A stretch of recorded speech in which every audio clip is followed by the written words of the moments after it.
On a Libations Friday, loosey-goosey edition of the program, kind of a bizarre edition of the program today. Appreciate you joining in. By bizarre, I mean this is previously recorded.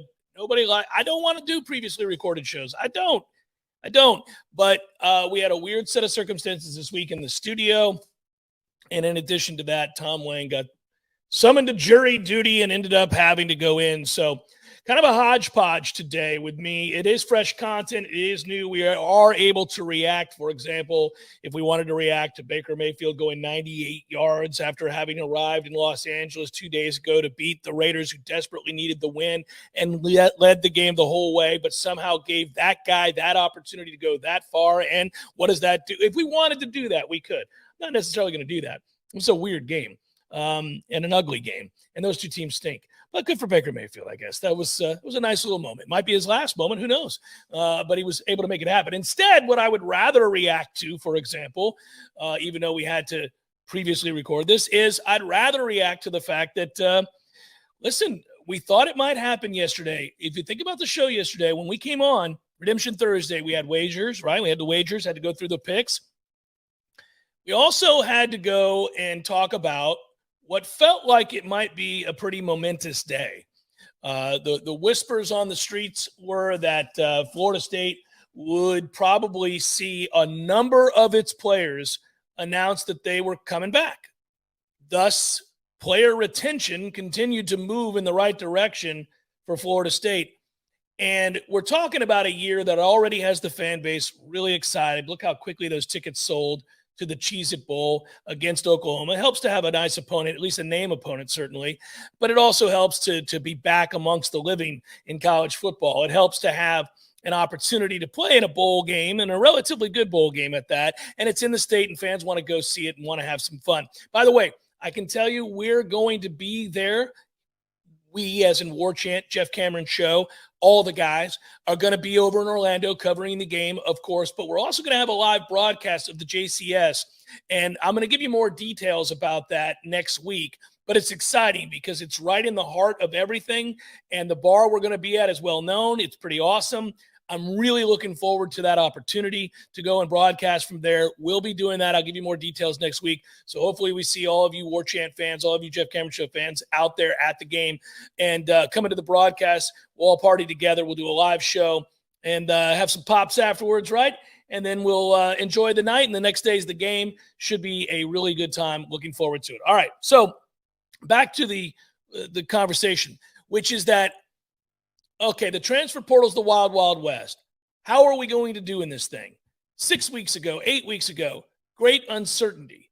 There seemed to be at least some organizational efforts from collectives that were going to help Florida State compete in this new landscape.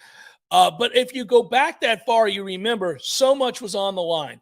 What had to happen in the second half of the season? What had to happen at the end of a 3-game losing streak for Florida State to put themselves in a position to not only have a good season, let's just start there and become bowl eligible and solidify your head coach's future, right? That felt like that was on the line. Then secondarily from there, obviously you had the two big matchups against your rival, in-state rivals who you're trying to recruit against, needed to win those games. You did. And I will tell you that in addition to throttling Miami, we now do this fast forward thing and realize, look where Florida State's at, look where Miami's at. And I'm telling you, I understand that if you surface level this thing, you're looking at some big name recruits at Miami. That situation is not a good situation. There continue to be rumblings of problems within their NIL group.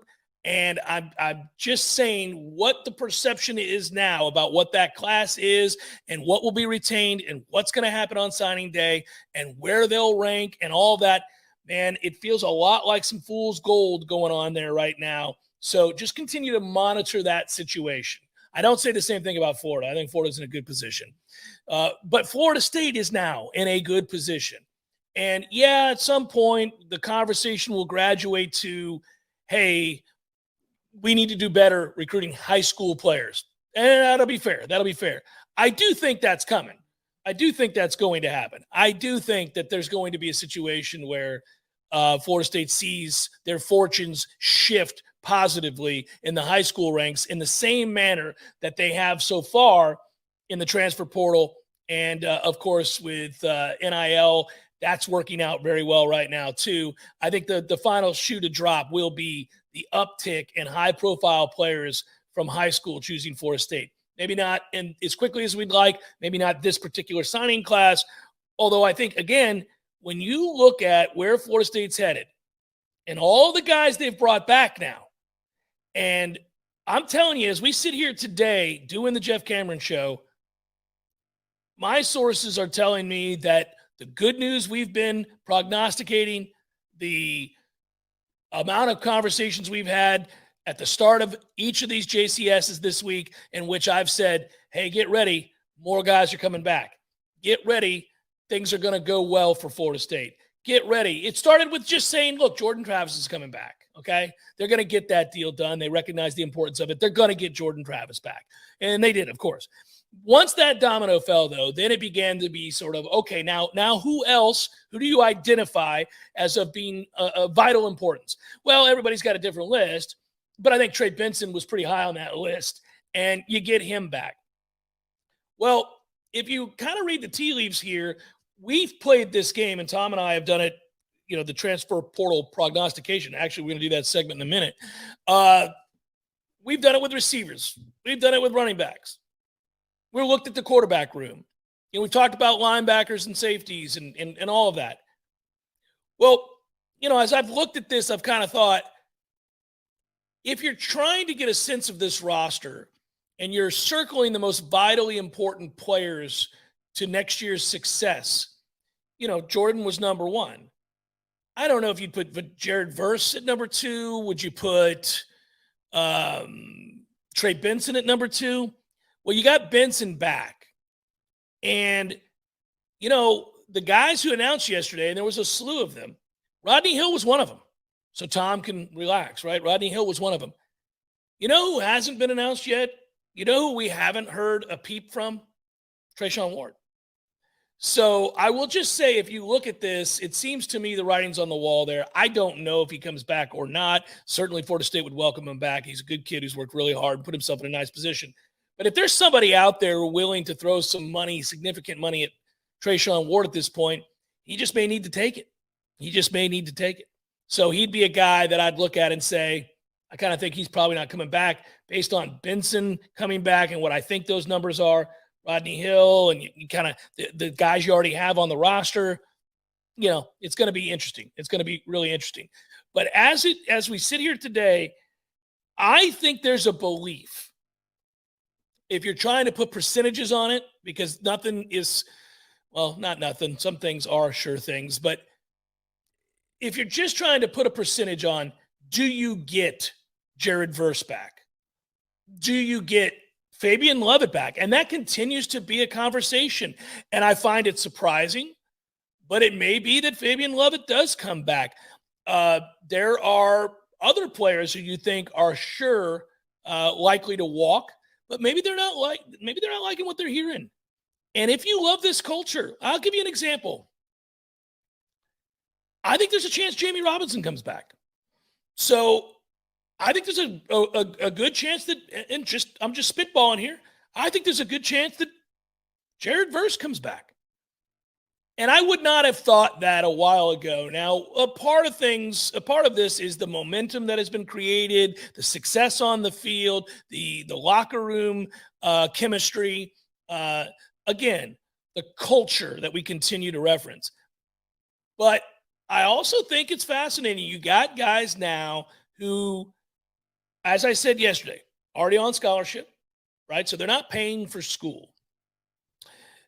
Now all of a sudden you throw some money at them. And let's just say you're throwing, for the better players, $500,000, $600,000, $700,000 at somebody. Now, look, very few people will get that kind of money. But, it's suffice to say Jordan Travis is doing well for himself, okay? If you're talking about the upper end, if you're talking about guys getting $200,000, $300,000, well, if you're already on scholarship, your living arrangement is set, your schools is set. Now you got that kind of money that you can save. You don't have very many expenses at all. Suddenly, the idea of coming back for another football season instead of just going to the pros, even if you're risking losing out on, say, $100,000 one way or the other.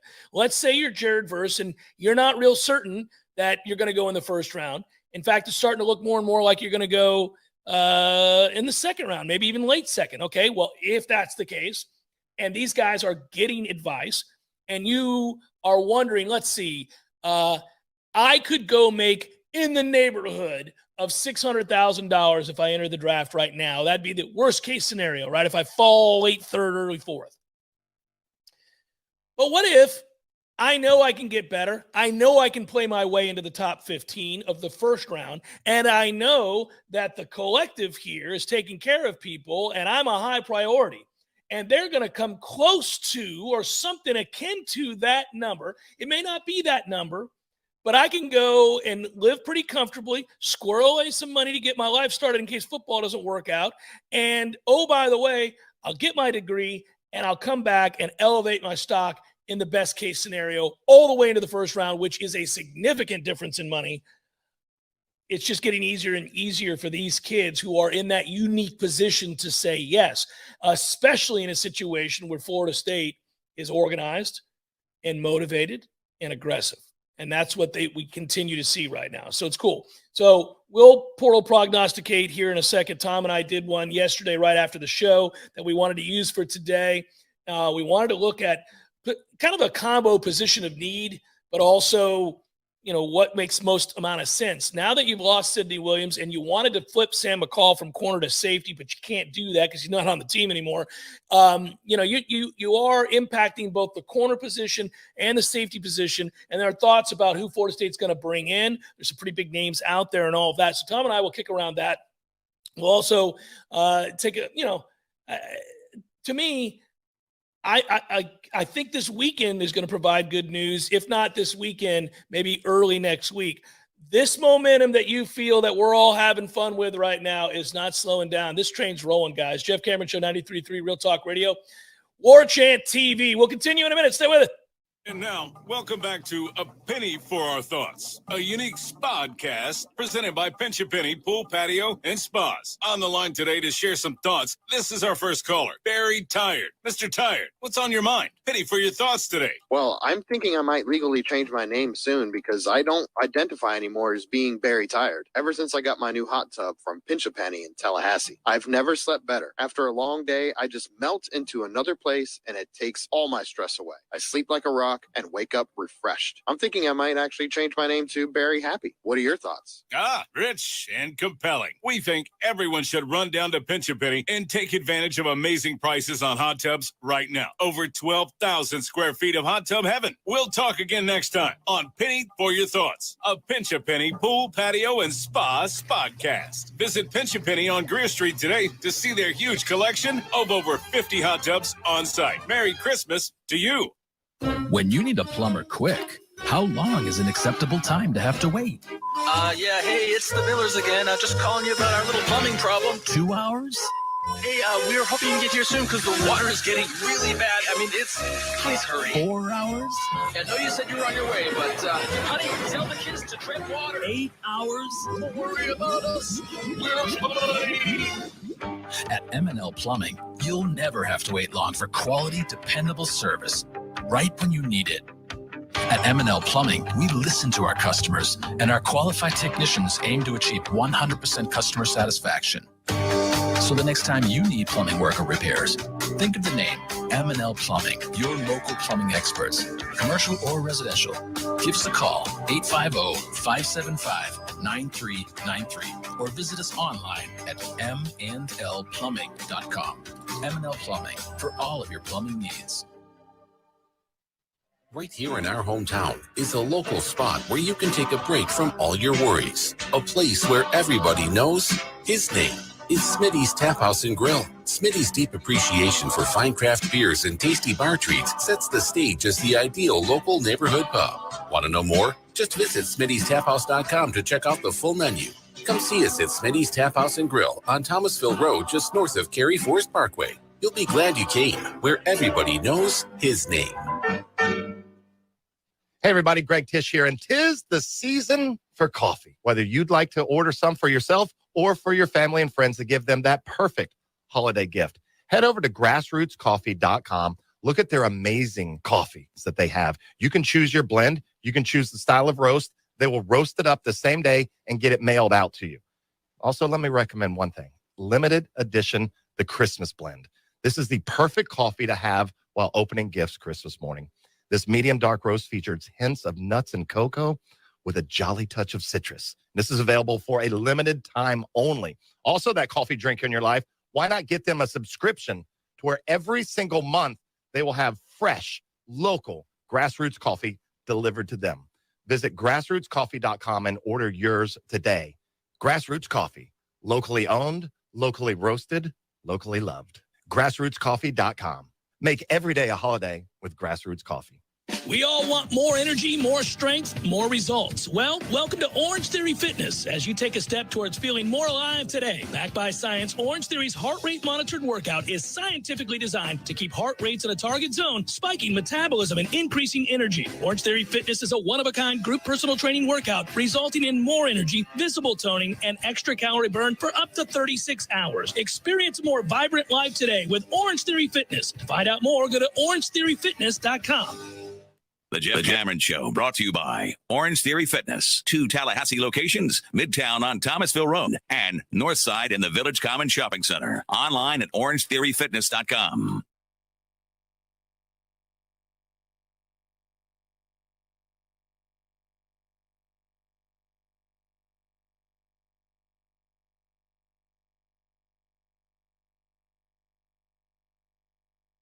Yesterday, Tom, we talked.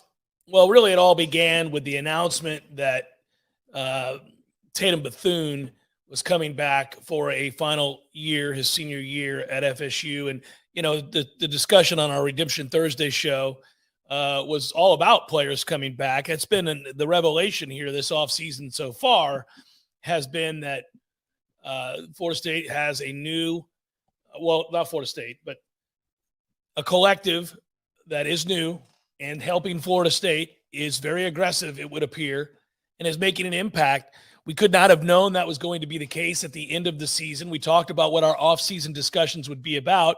Obviously, we knew that Florida State would have this bowl game coming up, and we were going to get to see a lot of practice, and we kind of thought that's what that would be about. There might be some talk about a player here or there that would be transferring out, some that would be coming in. We knew the transfer portal would be interesting, but I don't think we thought this collective would be the big story, which is really what's happening, because every time a player has announced, including Jordan Travis, and then yesterday with a slew of players, every time a player has announced, it's been the battle's end. And so now, you know, they're here to make a mark.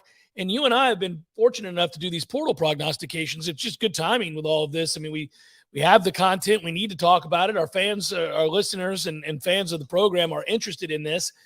And so we've already done quarterback, you and I have. We've already done running back, you and I have. We already did linebacker, I think. A little bit.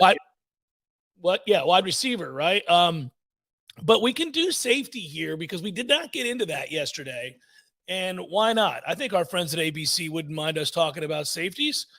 Isn't that right, ABC? Yeah, look at that. There they are. They're not protesting whatsoever.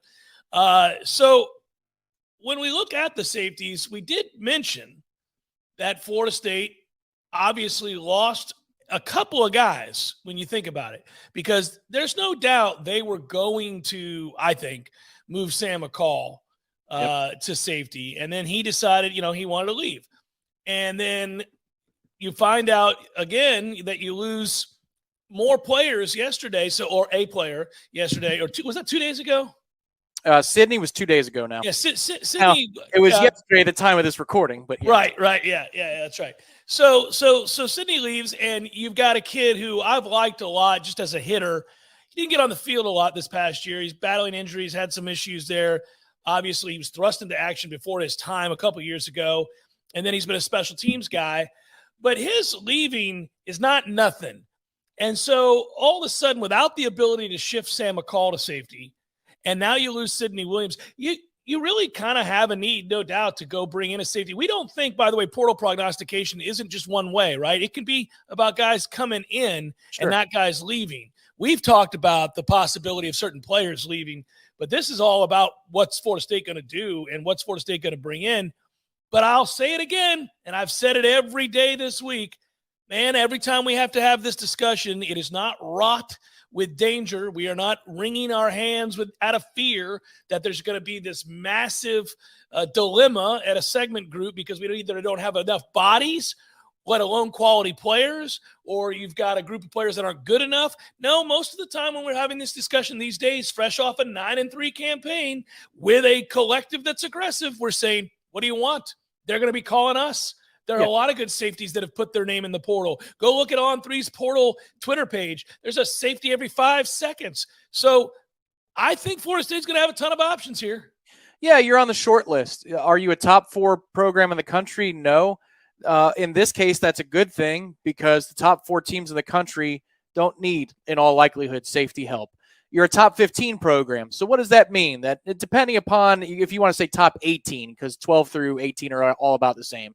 That means you're competing with 10 to 12 other teams, roughly speaking, maybe a couple of more, for transfers. Now, how many of those are high-profile Power 5 schools in those 12? 10? 8? So you're whittling it down. You're in a position where your program and your iconic brand that we all laughed about in the beginning is now actually a thing.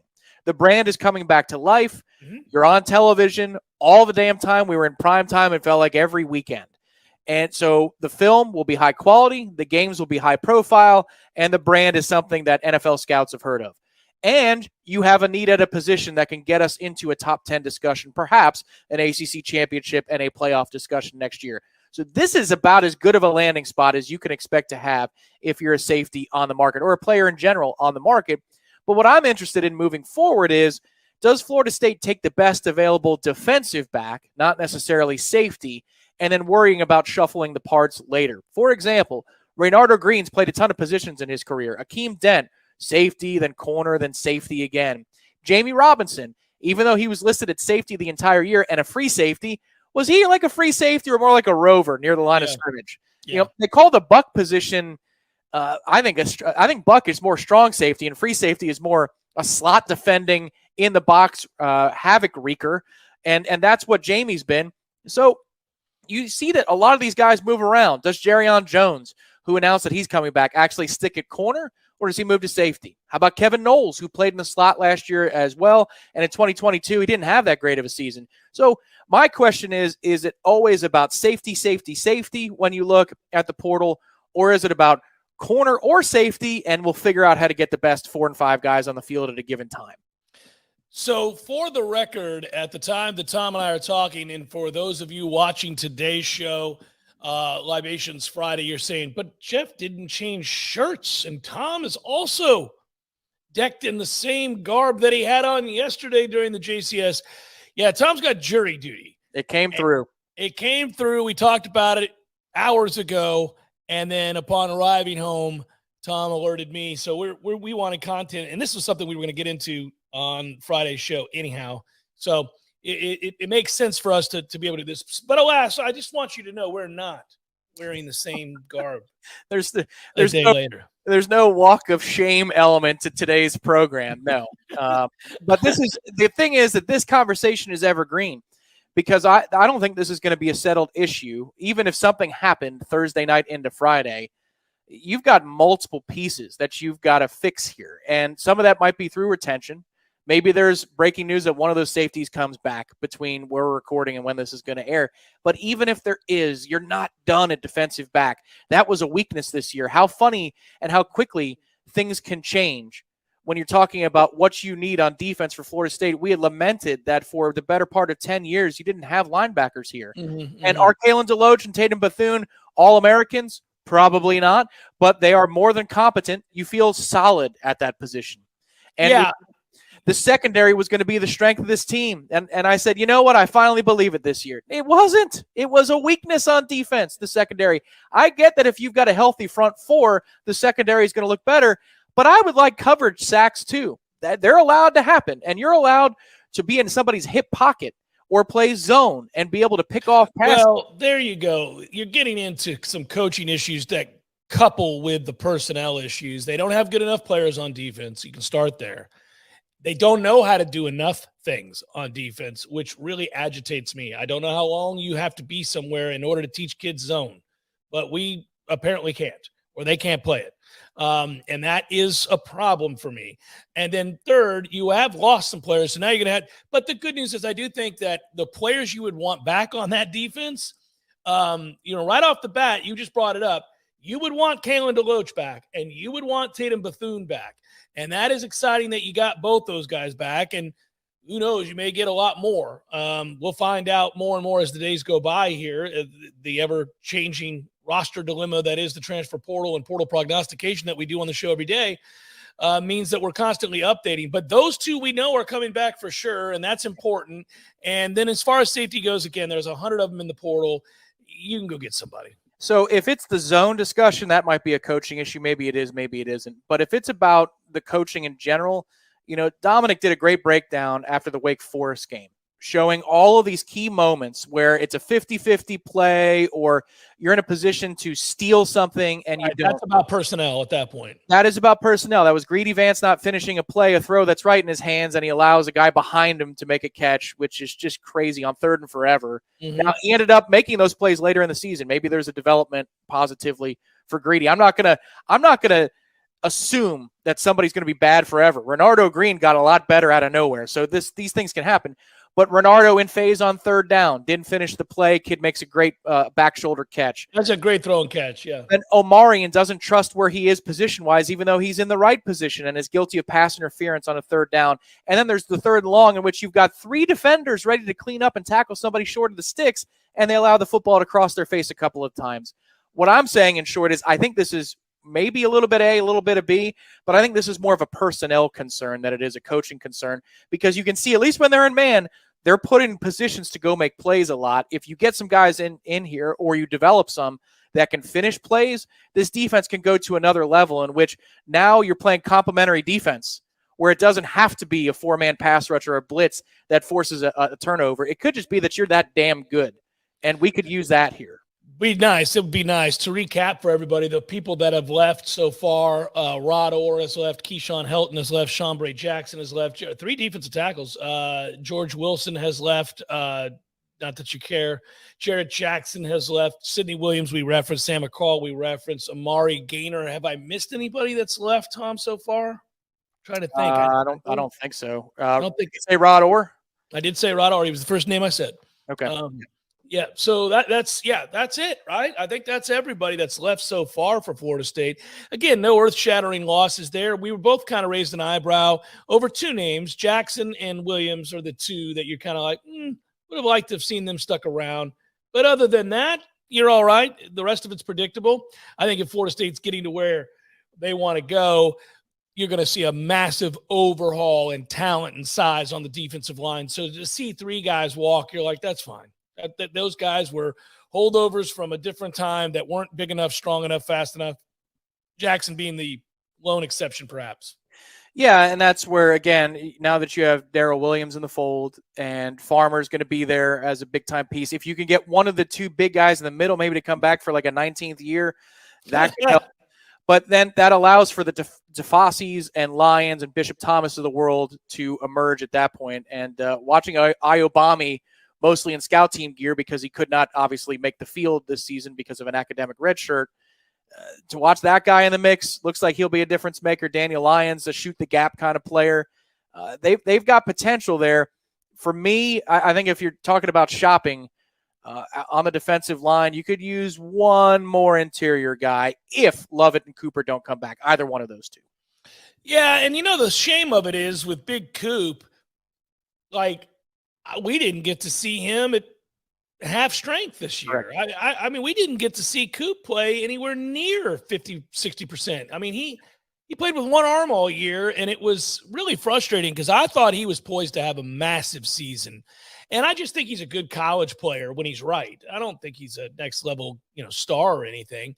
But I thought he could have played his way into getting drafted somewhere. Yeah. And then unfortunately, obviously, he just was a shell of the guy we saw during camp. I mean, he was so dominant at times in camp, and he was shot out of a cannon. He was in good shape for him.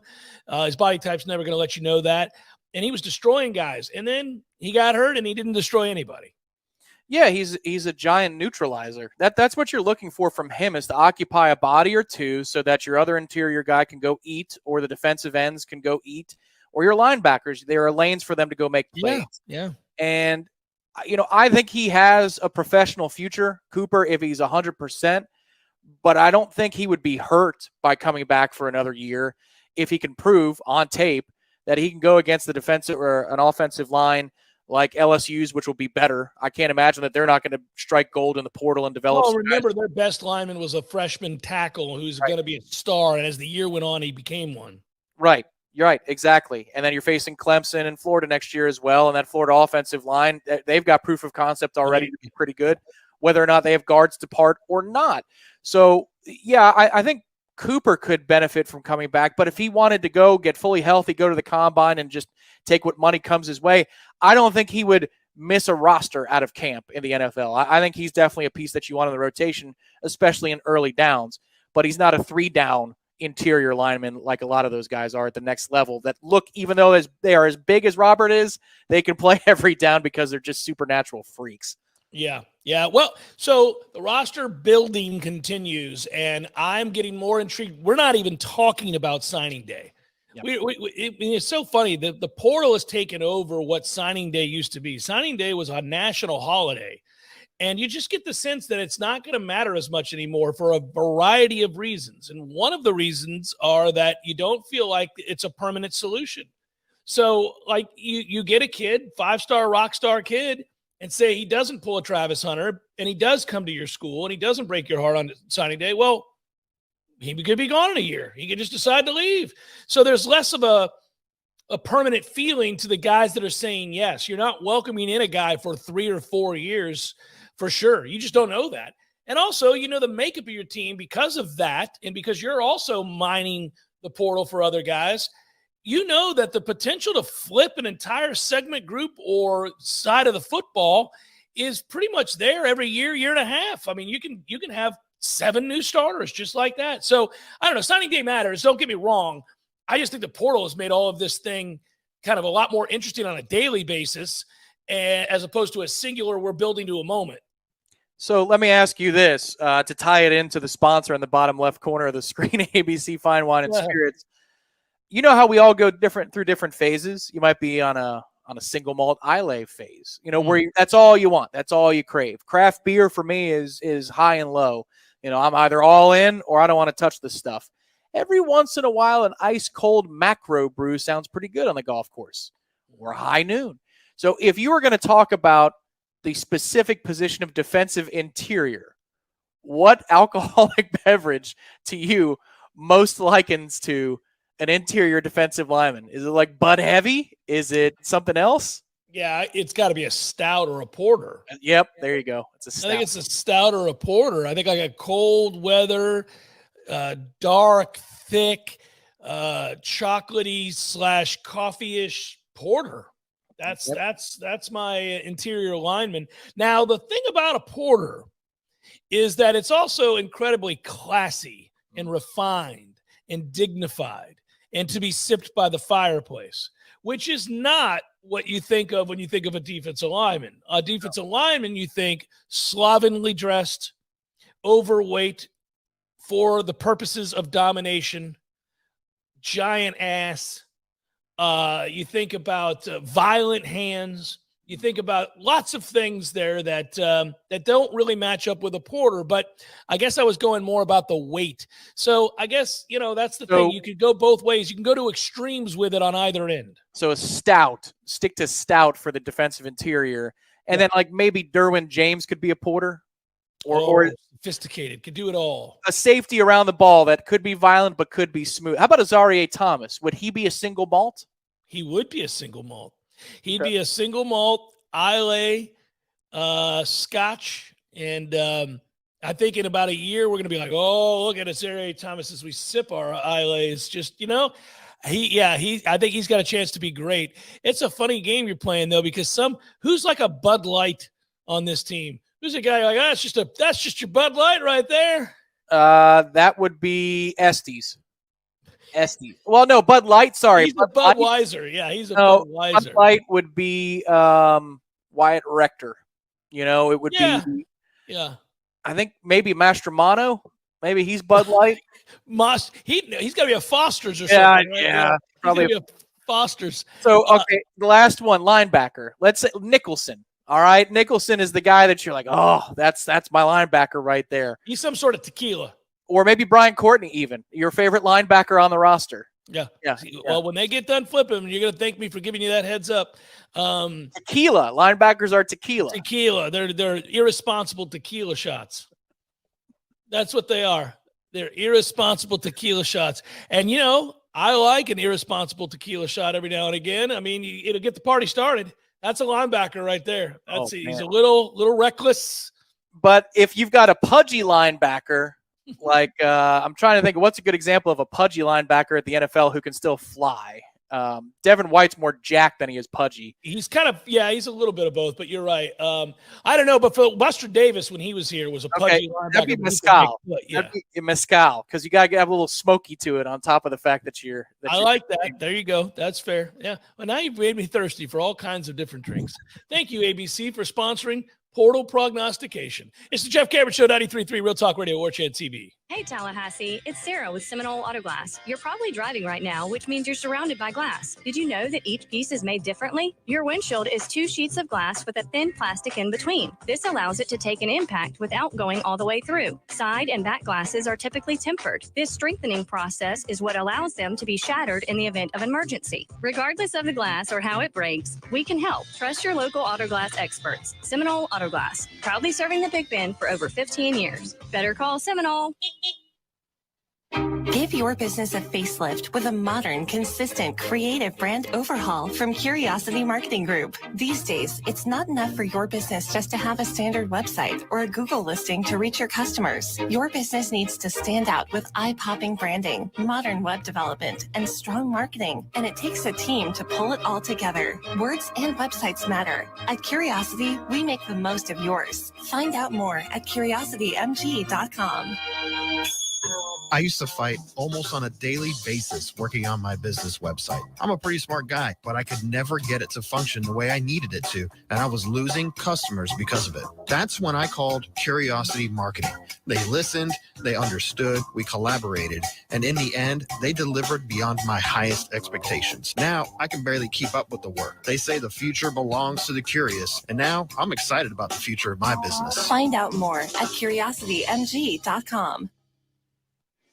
Physical stress on our bodies can take its toll as the years go by. Whether you're looking to get back into an old sport or just want to spend more time outdoors to explore all life has to offer in our beautiful city, the dedicated team at TOC is here for you every step of the way. You can trust TOC for all your orthopedic needs. And now, scheduling an appointment has never been easier. Just visit teamtoc.com and click schedule online. That's teamtoc.com.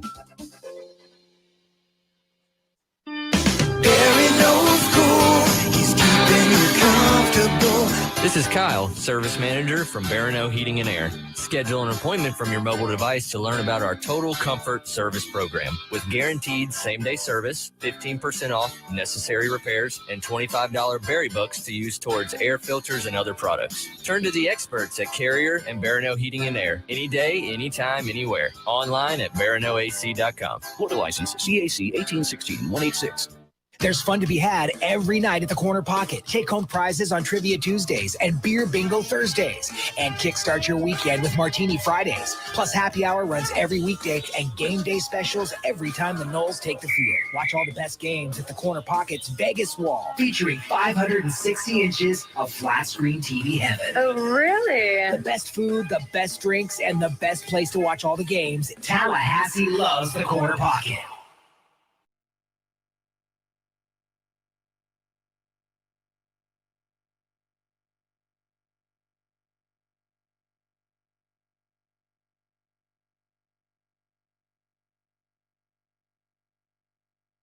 Welcome back. Live Nation's Friday Jeff Cameron Show rolls on with our own Michael Langston. He is at FSU right now. He is trying to spot the visitors that are rolling into town. If you didn't read Michael's article, go to warchant.com. He gave you the official primer for this weekend.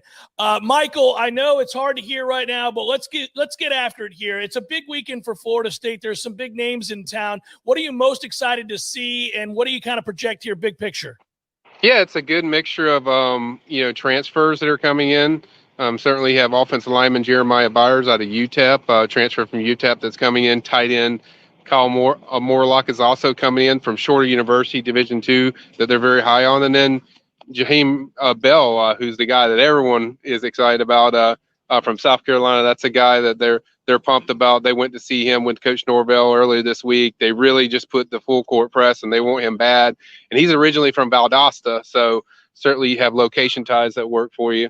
So I think the thing I'm most excited about is just the positions they need to start with this class as far as offensive line, the tight end room that they want to really improve. I think that's the most excited I am about. Areas that they know they need to help with going into this next season, and certainly they're bringing in that this weekend, and then next weekend is going to be like 15 official visitors. So I think it's supposed to be scheduled 7 official visitors today, but I think there could be a surprise or two that pop up that make it 8 or 9. I'm not going to lie to you, Michael. One of the reasons I wanted to have you on today was you and I were talking about tight ends, and you went right to it and just talked about tight ends a moment ago. Yeah. These are both guys that people are excited about, in particular the kid from South Carolina. But another position that I think is of vital importance that they bring in is linebacker. Now, they got their top 2 guys back. We know that. But there is a kind of an intriguing guy in this, and that is Cameron Robinson, who's a Virginia commit. Tell me about this process. How did he get on Florida State's radar? How did Florida State get a visit from him? And what do you think the chances? What is he? Yeah, I think they've been kind of monitoring him all year. Maybe outside linebacker, maybe, that kind of area. They love how he moves sideline to sideline is ferocious. That's what they love about this kid. And as we know, you look at a lot of their linebackers, obviously Kalen DeLoach is big time speed. And then, why they wanted to add Tatum Bethune last year. So I think they want to kind of get the final piece where you get a kid like this that brings that speed. And they kind of monitored him all year. And then they really started putting the pressure on, I think, once near the end of the season. And then Norvell and them went all in. They really I think they really felt – I got the impression that the first thing was they were going to go out there, get a portal linebacker. But then once all 3 of those guys, I'm assuming DJ Lundy also returns. So if you get DJ Lundy, all 3 of your starters, it's really just about building base around that. Because you already have Omar Graham, who I am really pumped up about. I think Omar is going to be a phenomenal linebacker for them. So I think they want to add one more piece, and they might add a portal linebacker later. But as of now, I think that's kind of the plan. But certainly Cam is a really good linebacker. They're extremely high on the fact that they sent Norvell over there so quickly. Even on this week, it tells you how much of a priority he is, and he should be here shortly. And I think they have a really good shot of. I would say really good shot. I think they have a good shot of flipping him if everything goes well. Michael, right now everything's coming up roses for this coaching staff with roster retention. We know there's an aggressive player on the market in terms of the collective, and now they're able to retain their talent. But also, this is a different time for this Florida State coaching staff because they probably, and I know you hear the whispers. So I guess speak to it as much as you can. Like, is Florida State in a different position right now in terms of the quality of players that are reaching out from other programs that would like to come in? And then they have to balance what they have, what they want to bring in. How hard do they hit this portal as opposed to the high school ranks? I mean, it's a different time really in the industry altogether. But for this coaching staff, they're finally in a good position. Yeah, it's a massive difference, Jeff. I mean, massive, like not just a little difference. There's a dramatic change to what, last year was kind of like you're convincing kids to believe in the vision of what they're doing. I think that's kind of the way FSU presented it. This year, it's like there's such a massive amount of reception from kids that are in the portal, whether they're going the portal or they're in the portal, and then the calls are nonstop. Like it's really, and I'm not talking about just regular dudes. Like I listed you the guys, like 2 of those guys are already, ranked in the On3 network of 4-star ranking. for a transfer, which is pretty high. So that tells you how valuable they are. And so schools want these guys, but FSU is, I said this before, they are a top tier destination now for transfer portal. Because if you look at it, I don't think there's many teams that have had their team benefit so much off transfer portal the way FSU has the success. So when kids see that, they're like, hell, I want to go there. Like, why wouldn't I want to go there? Because they develop, they're doing better. And it's just a different thing where I think this year they're much more patient than what they were last year. I think there's been a couple times where they've had to reach for guys that, hey, we hope this guy works out, but I think this year it's kind of, even the last 2 years, I would say just it's much more selective, especially on the offensive line and just probably every position, but mainly offensive line. You can be a lot more selective because Atkins has already shown the proof in the pudding of what he's done with, guys like Dylan Gibbons, Dimitri Emanuel. I mean, a lot of guys that have just had really good development since they've been here at FSU. So I think if they're not the top tier selection, I think they're one of the top tier as far as transfer portal destinations. And like I said, it's an exciting time, but it's a time that you have to stay on it you keep your product growing, moving forward, going better each time. It starts with the bowl game. I think that's the way Norvell was looked at. I mean, you listen to Norvell, it's like he's never satisfied with just, okay, we're back to normal, to some normalcy now, but that's not the top. I mean, you want to get to the elite, you want to play for national championships, ACC titles. So I think his drive makes it really easy for FSU to keep growing, and why this thing keeps going higher and why they're doing so well with transfer portal success. Buddy, this is good. We're just scratching the surface. I'll get you next week as well. It's exciting. I want to ask you about all of the whispers and things like that, but we can't do that. We got to wait. There's a lot of good stuff out there, isn't there? There's a lot of rumors about the kind of quality player that Florida State may land. A couple of surprises too. Yeah, I think there could be, and Jordan Travis has even hinted that, hey, I got a couple surprises. So that could be anything with amount of connection. I think it's possible, even starting this weekend, that they could get some good news if everything clicks well. People can read the article that we did on the preview, and I talk about a few of these guys, even in a mill I did yesterday, that there's a few of these guys that, hey, they could get on board this weekend. But I think this is the most buzz, Jeff, I've ever heard out of FSU, probably all the way since back to when Jimbo took over as the full-time coach. I haven't heard this much buzz and excitement. I was out here the weekend when they beat Florida. I was around the coaching staff, and it was pretty cool because you could see like the giddiness and the confidence and the swagger. It was really high with the staff. So I think they feel really good, and they know they just got to finish it off. December 21st is the early signing day, so which is kind of taken over as the main signing day because most of the kids do that. I think they're very excited, and I think they feel really good. And one source even told me, like, hey, don't be surprised if we get into that top 10 when it comes to team rankings for recruiting. So I think they feel really good about how this is trending going into these two big weekends. Let's hope it's a great weekend. Michael, thanks so much. Appreciate your hard work for us and always doing a good job. I'll talk to you again real soon. Be good, man. You got it, bud. Take care. All right, take care. That's Michael Langston, who, of course, covers recruiting for us at warchant.com and on 3. And, it's everywhere you look. I mean, there's a theme. The show has kind of had a central theme lately about the fact that when you win and guys say publicly the kinds of things they've said about playing here, you've had the successes in the portal, other guys see that, it all adds up to a great mixture and chemistry of, I think, intrigue from afar, positivity from within, and enthusiasm from fans. And that's where they're at right now. And every time I bring on a guy like that, or I talk to somebody over there, or I happen to run into a coach or something, they're all saying the same thing. And that's because of what they're hearing. That's what they're hearing back from these kids. So it's real. The momentum is real, and the opportunity is there. Now you just hope, and it would be a huge thing if they are able to finish in the top 10. It'd be a very big deal. Really quick, I didn't mention this, and I don't want to forget to mention it, but before I wrap up the segment, congratulations to Dylan Gibbons for winning the Werfel Trophy. That kid came in here, helped change the offensive line, the dynamic of the offensive line, but he's done so many cool things, raising hundreds of thousands of dollars off the field with his charitable work. And so he's been a leader, he's been a good player, and he's been a world-class citizen and representative of Florida State. Congratulations to him for winning that award. It's presented to the FBS player who best combines exemplary community service with leadership achievement on and off the field. He fits that mold big time. So congratulations to Dylan Gibbons. Jeff Cameron Show, 93.3 Real Talk Radio and Warchant TV.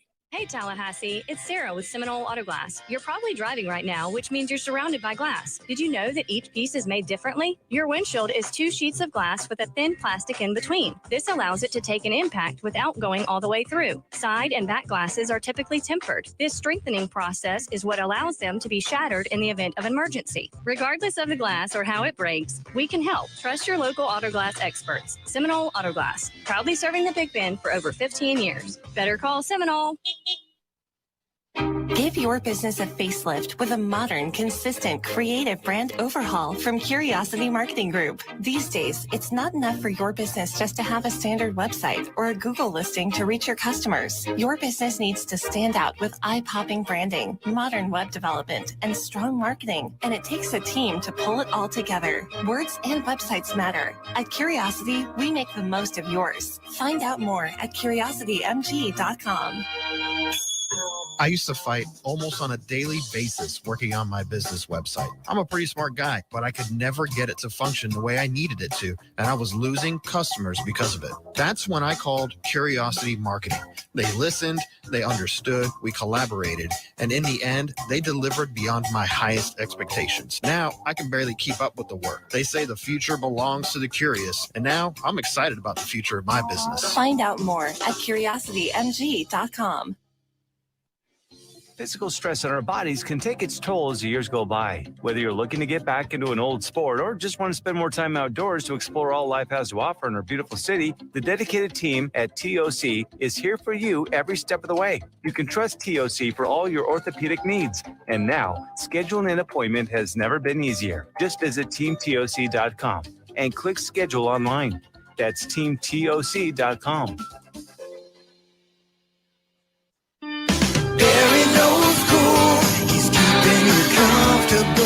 This is Kyle, service manager from Barano Heating and Air. Schedule an appointment from your mobile device to learn about our Total Comfort Service Program. With guaranteed same-day service, 15% off necessary repairs, and $25 berry books to use towards air filters and other products. Turn to the experts at Carrier and Barano Heating and Air. Any day, anytime, anywhere. Online at baranoac.com. Florida license CAC 1816-186.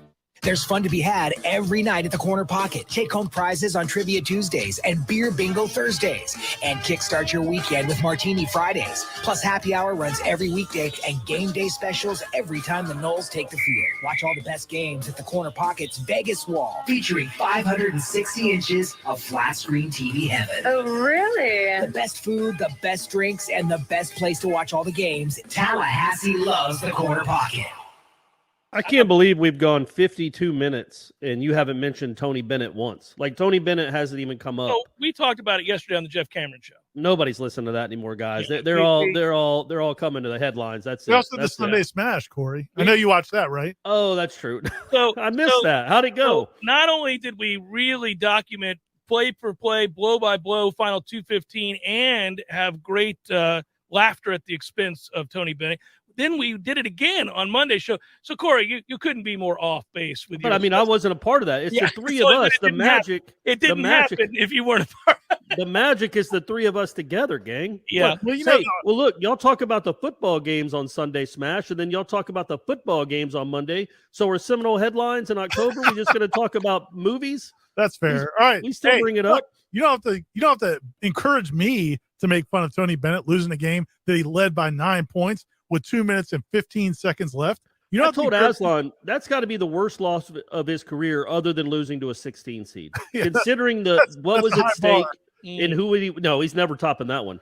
But who he was playing, what was at stake, where it was played, the lead with 2 minutes to go. That's crazy. They lost that game. It's inconceivable that they did. I mean, And they had, but it happened, and I've watched it 50 times. I watched it again yesterday. Did y'all see the post-game press conference with Tony Bennett?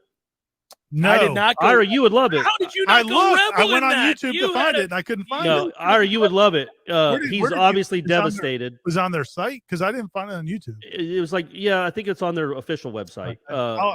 I will be doing that this afternoon. But he was asked, he was devastated, clearly, and he was trying to like have a smile, but he was devastated. And then one of the reporters asked him, if you guys got an NIT bid, would you accept it? Which is just a crazy thing to ask in that moment. And Tony Bennett almost loses his mind and he says something like, that's a really odd time for you to ask me a question like that. That's a tough question right now for basically pointed. But he's like, I'm not even thinking about right now. He almost was like, I can't believe you just asked me that. In the waning minute that we have here, I can say this makes a return based on that win. Doesn't mean it's going to happen, but could very well be that the NIT trolley is right there for us. I didn't even think we were going to make the NIT there for a stretch. So the trolley had broken down. Yeah. They had to get some parts in. He made his way over to Tony Bennett's house right after this game. It was like, good to see you, Tony. Smoke him if you got him, buddy. You're joining us. You might play Florida State again in the NIT, buddy. That was the best part because it was senior day. Oh, man. I mean, I just can't. They had a possession with about, I guess, like just over a minute to go, and it got down to 4. And they had a possession where they end up launching a 3 with, Yeah, I mean, it just was just asinine. ridiculous. I mean, they played so poorly. Almost like they were poorly coached. Hour number 2, forthcoming. Stay with Jeff Cameron Show. No, that's not what this is. It's Seminole Headline. Holy crap. Wait, first time in like how many years? Corey, let's walk. Oh, come on, guys. I'm up against the break.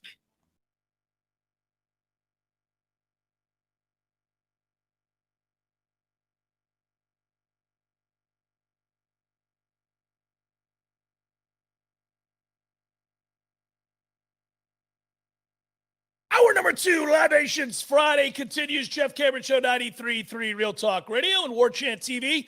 Thanks so much for joining us. Real quick, this will be a short segment, then we'll get to Mama's Picks. Tom's jury duty. This ended up being a nightmare. Wanted fresh content. Producing this myself, getting after it. So it's kind of all over the map today, but it's fresh. So you're good to go. And thanks for being with us. Quick reminder, bowling tournament's Tuesday for the folks at the Guardian ad litem.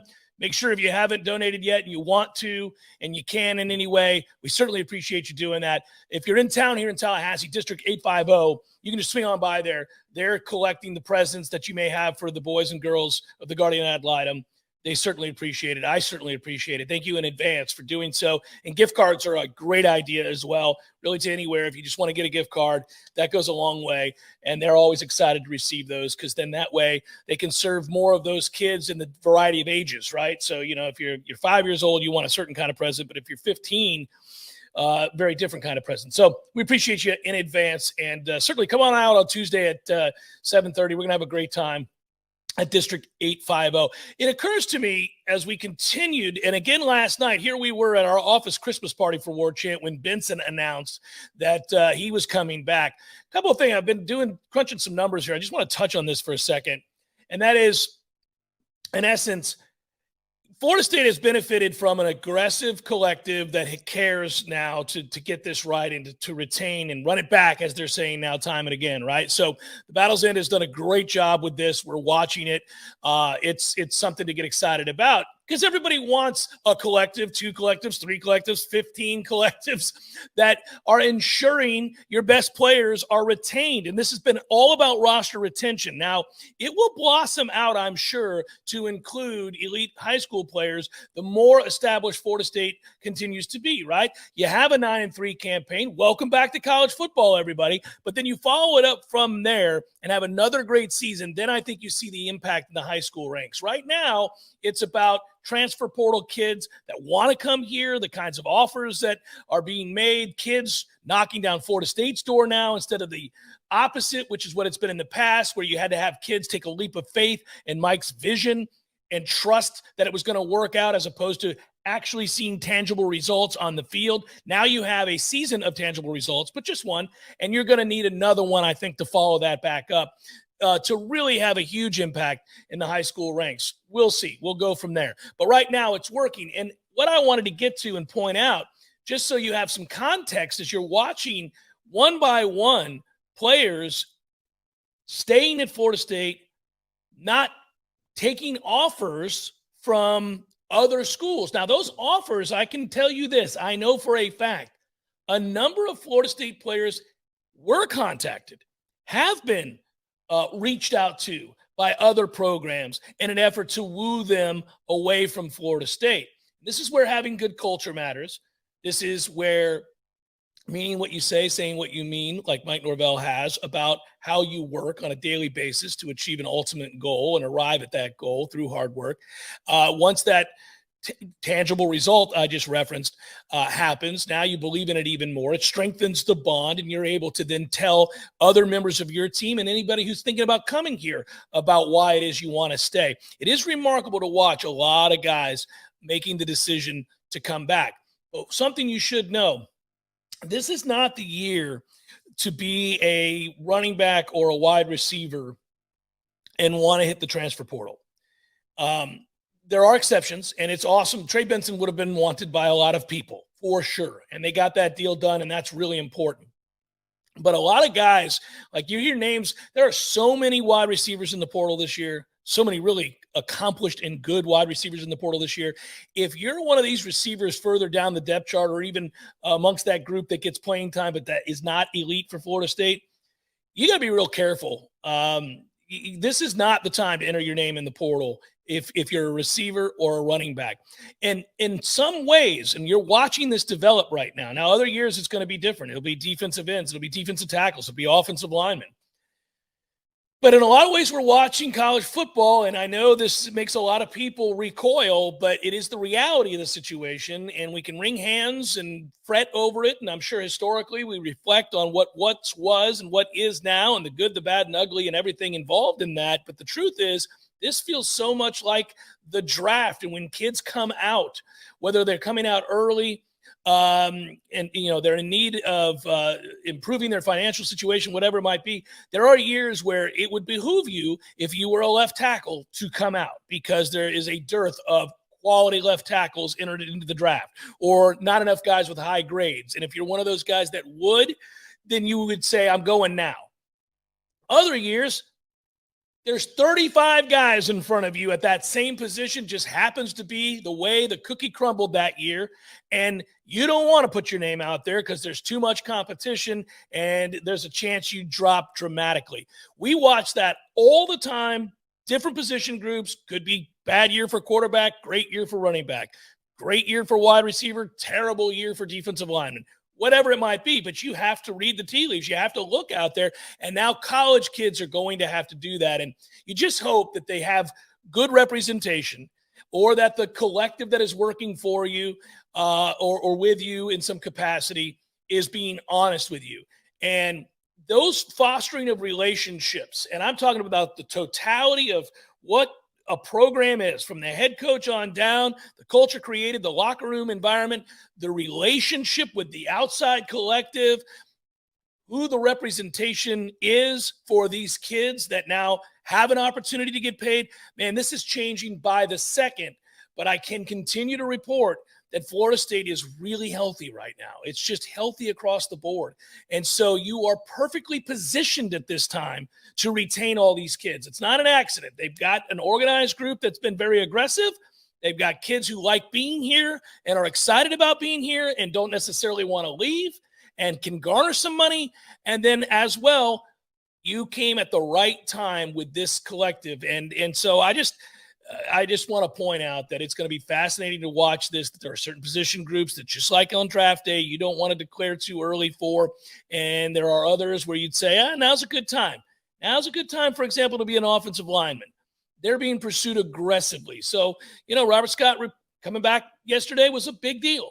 It's Jeff Cameron Show, 93.3 Real Talk Radio, Warchant TV. We'll get to Mama and her picks as she continues to close the gap on me each week. Last week, 1-0 against me. Now I think it's a 5-game spread. We'll do it next. Jeff Cameron Show, 93.3 Real Talk Radio, Warchant TV.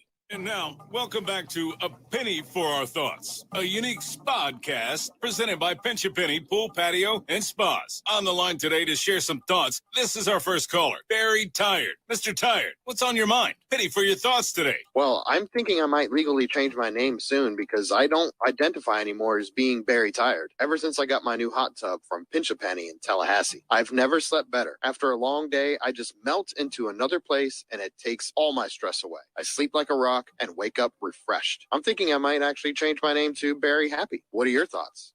Rich and compelling. We think everyone should run down to Pinch a Penny and take advantage of amazing prices on hot tubs right now. Over 12,000 square feet of hot tub heaven. We'll talk again next time on Penny for Your Thoughts, a Pinch a Penny Pool, Patio, and Spa podcast. Visit Pinch a Penny on Greer Street today to see their huge collection of over 50 hot tubs on site. Merry Christmas to you.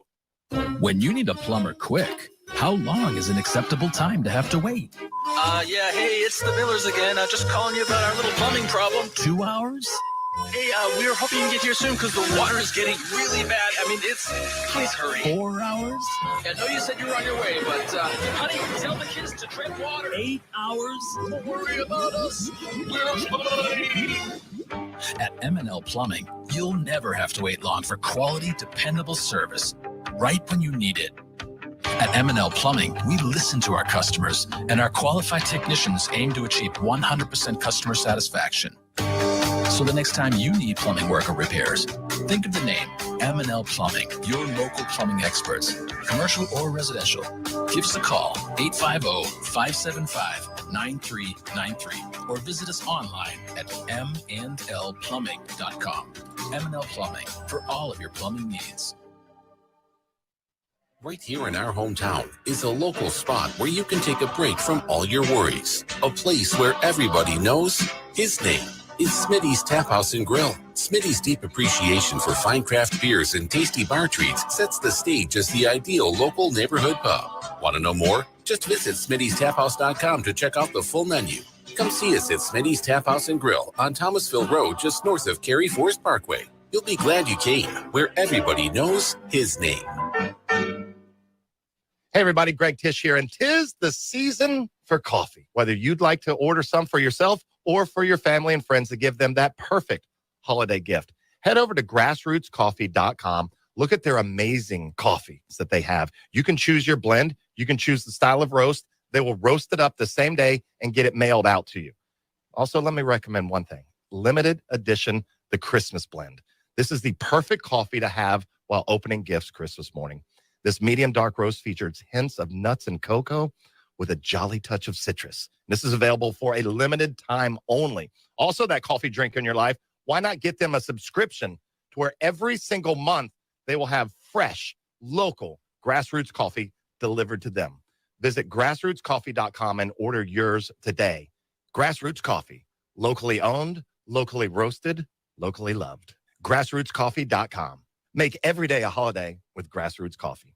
We all want more energy, more strength, more results. Well, welcome to Orange Theory Fitness as you take a step towards feeling more alive today. Backed by science, Orange Theory's heart rate monitored workout is scientifically designed to keep heart rates in a target zone, spiking metabolism and increasing energy. Orange Theory Fitness is a one-of-a-kind group personal training workout resulting in more energy, visible toning, and extra calorie burn for up to 36 hours. Experience a more vibrant life today with Orange Theory Fitness. To find out more, go to orangetheoryfitness.com. The Jeff Cameron Show, brought to you by Orange Theory Fitness. 2 Tallahassee locations, Midtown on Thomasville Road and Northside in the Village Common Shopping Center. Online at orangetheoryfitness.com.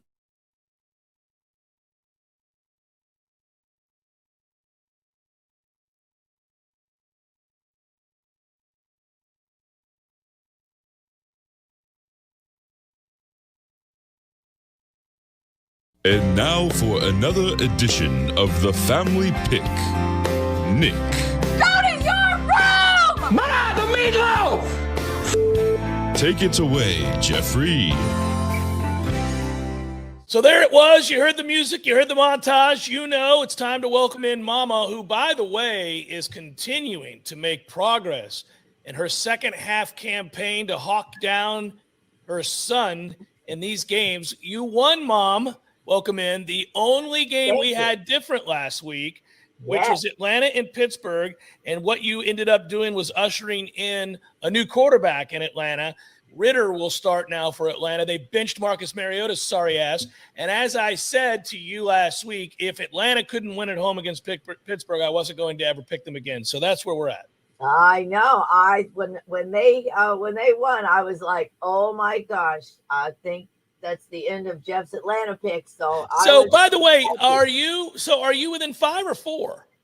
I think I'm within 5. But yeah, I think it's 5. Check with Tom. I think I was 6 and then I won that one game. So I think I'm within 5, but I don't want to cheat myself. So make sure Tom double check. I will. I do believe it is 5. That is a margin. That is a working margin. You have an opportunity here to get things back to, and with the, last year they began the expanded season by an extra game. You have an extra week. I know. I'm telling you, I'm not dead yet. No, you're hanging in there. I need to have a big week here. I could probably, at any point, if I just could have a sweep or something over the week, I would probably create a margin you couldn't come back from. I'm getting more serious, and at this point in the season, I kind of feel like I know the teams better, and what's going to happen. Unless they throw me a wrench in my works and put in somebody, like a quarterback that I'm not familiar with or whatever. Sometimes that can be difficult. Well, that's like the Ravens this weekend. We don't know if Lamar Jackson's going to play. Huntley is the backup there. And I was just thinking, that's a tough game to pick because I don't love Pittsburgh. But then again, if the Ravens don't have Lamar Jackson, obviously we've seen their offense be pretty pedestrian. I know. That's why I was wondering for sure if he was going to play or not, because that's a big difference because Pittsburgh's defense is pretty okay, and especially now that what's his name Watt is back in there, and so I think I'm leaning towards Pittsburgh actually. I didn't ask you at the outset here, who did you have last night? I think we're both on the wrong side, but I'm not sure. Who did you have last night? I had the Raiders. Yeah, me too. All right. Well, I thought it was pretty hard to imagine Baker Mayfield having arrived an hour before the game, or so it feels like, was going to go out and win. But wow. I know. Well, bless his heart, he came through for him. I tell you, that was very crazy. I said it was like watching a replay, in a way, of the Bucs game because it was like they were not winning the whole game, and then the last 3 minutes or whatever, they go down the field and tie it up and then win. Well, think about this. It's a replay of the Bucs game from last week against the Saints, but it's a replay of the Bucs game against, ironically, the Rams earlier this year. Yeah, I know. And that's another interesting thing. Many times it seems like the Super Bowl winner struggles the following year. To the extent that the Rams have, that's worse than most. But it seems like a lot of times they do struggle in some regard. Well, there's a couple of things there. They'll call it a Super Bowl hangover. It's true usually of the runner-up in the Super Bowl as well as the winner. The winner less so than the runner-up. But one thing to note about that is in a salary cap sport, Mom, if you decide, all right, I've got 5 critical pieces to the puzzle and I need 7. All I'm missing is a offensive lineman and a quarterback. And then you go out and get said offensive lineman and quarterback through free agency. You go find that guy who's established and you bring him in like the Rams did with Stafford, right? Well, you are already up against it with the salary cap, and now you're going to go ahead and ante up and throw all your chips to the middle of the table. You have no wiggle room. You don't have any money to spend the following year. You've used it all. You've decided to make a run at it. And if anybody gets hurt, you can't go out and get anybody. I mean, you can go get a bum like Baker Mayfield off the streets who just got cut. He just got cut by Carolina. That's the only reason he was available. So you have a chance to do that, but you really, other than that, you cannot fill your roster and salvage anything. And then the guys also leave at the end of that year, and you got to start over. And you can't go out and get an experienced player to replace him because you're in salary cap hell, as they say. I think a lot of times that's what's happening. You just can't afford to keep your players. Yeah, well, that makes sense. That's true. It's Yeah, I don't know. It's really interesting though. But and then when you think of teams that did win like back-to-back Super Bowls, Oh yeah, are like they almost won back-to-back Super Bowls, and that's really kind of amazing too. in the annals of football history, and we go back a long ways now watching the NFL, it is still one of the more amazing accomplishments in the history of the NFL that the Buffalo Bills went to 4 straight Super Bowls. Now, didn't win nary a one of them, but they went to 4 straight. And the reason I think that's so amazing is the wear and tear of the extra games. Mm-hmm. So football is already brutal. And it's a war of attrition, as you know. Nobody makes it through a season without injuries. Nobody. Right. Well, imagine then you're playing all of those postseason games every year. You know, everybody else in the league is playing 16 games, and then you're playing the first round, the second round, and the Super Bowl, and then you're doing it again the following year. So you've added on almost a full another season in postseason games alone. Right. I don't think you will ever see somebody go to 4 straight Super Bowls again. Yeah, no, probably not. Yeah, that was, and poor Buffalo. I mean, and the odds of going to 4 straight and not winning one. I can't imagine what those odds are either. We watched when I was a little kid. We watched the one in Tampa with the Norwood missed the field goal. Yeah, I know. We had Bobby's. Didn't we have a lot of his fraternity brothers or somebody were there? And one of his friends was from Buffalo. Yeah, and, I think something like that. Yeah. Yeah, and was watching it, and when he kicked that, oh my Lord, I know that was heartbreaking. Let's get to the picks, Mama. Here we go. All right, I'm ready. I think. All right, we both lost the Rams-Raiders game last night, 17-16. You're 5 back, and away we go. An intriguing game. The Jets are at the Bills. I know it, and the Jets are playing better, but I'm taking the Bills. Good pick. Browns at Bengals. Yeah, Browns at Bengals. I'm taking the Bengals. Texans at Cowboys. Easiest game you're going to pick. Yeah, Cowboys. Vikings at the Lions. I know. That's a good one, too. I agree. I'm picking Minnesota, but I think that's a tough game. I'm going to take the Lions, Mom. Oh, all right. Wait a minute. I got to put it down on your sheet. I'm taking down on my sheet. I'm taking the Lions. Like I said last week, one of those picks that you made. I don't know. I said that might be a good pick, but anyway, maybe it was the week before. I think it was the week before. Yeah. All right, Eagles at Giants. Yeah, Eagles. Ravens at Steelers. At this point, it looks like they will be without Lamar Jackson. All right. Well, see. I would pick Baltimore if he was playing, but I'm going to pick Pittsburgh if he's not. Well, I think then we're both going to take Pittsburgh because I don't think he's playing.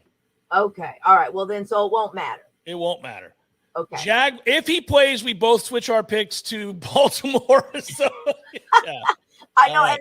and then watch Pittsburgh win, and we'll both be mad. Yeah, that's all right. Jags at Titans. Yeah, you said you thought that they were doing better after Trevor Lawrence had that good game, and then last week not so much. Not so much. Yeah, I'm taking Tennessee. Me too. Chiefs Broncos. Yeah, Chiefs. Panthers at Seattle. Oh, Seattle. Buccaneers at San Francisco. Backup quarterback for San Francisco. I know that, and San Francisco's got some other injuries too. I think I saw on my Bucks page. Yeah. Oh Lord, I really want to pick my Bucks, but I'm not. I just don't know. But with that other quarterback for the 49ers, Purdy. Yeah, I don't know anything. I never even heard of him. He's only played one game. He played at Iowa State, Mom. His brother was on Florida State as a backup quarterback before transferring to Nebraska. Oh. Well, and they're going clear across the country. You know, that's a hard thing, too. Oh, I'm so conflicted. I'm going to pick the Bucks. I'll take San Francisco. I hope I lose that game. I hope you do, too. I kind of am. I'm really worried. I'm picking with my heart. That's all right. Stick with it. Dolphins at Chargers. Oh, good game. Yeah, it is a good game. Dolphins at Chargers. See, that's another coast-to-coast thing. I'm picking Miami. Me too. And finally, the Patriots are at the Arizona Cardinals on Monday Night Football. Oh, goodness. That's probably not that good of a game either.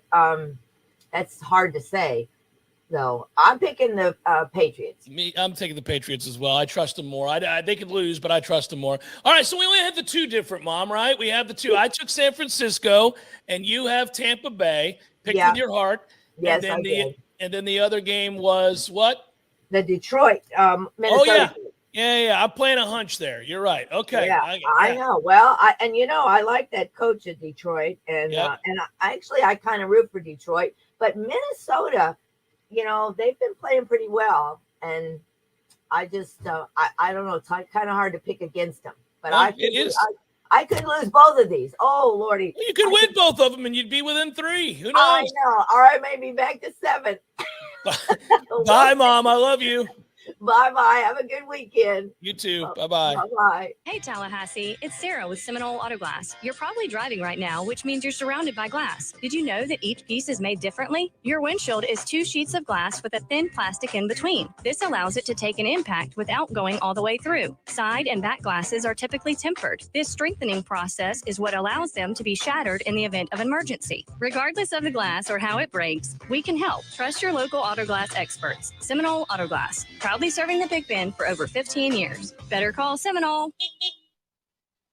Give your business a facelift with a modern, consistent, creative brand overhaul from Curiosity Marketing Group. These days, it's not enough for your business just to have a standard website or a Google listing to reach your customers. Your business needs to stand out with eye-popping branding, modern web development, and strong marketing. And it takes a team to pull it all together. Words and websites matter. At Curiosity, we make the most of yours. Find out more at curiositymg.com.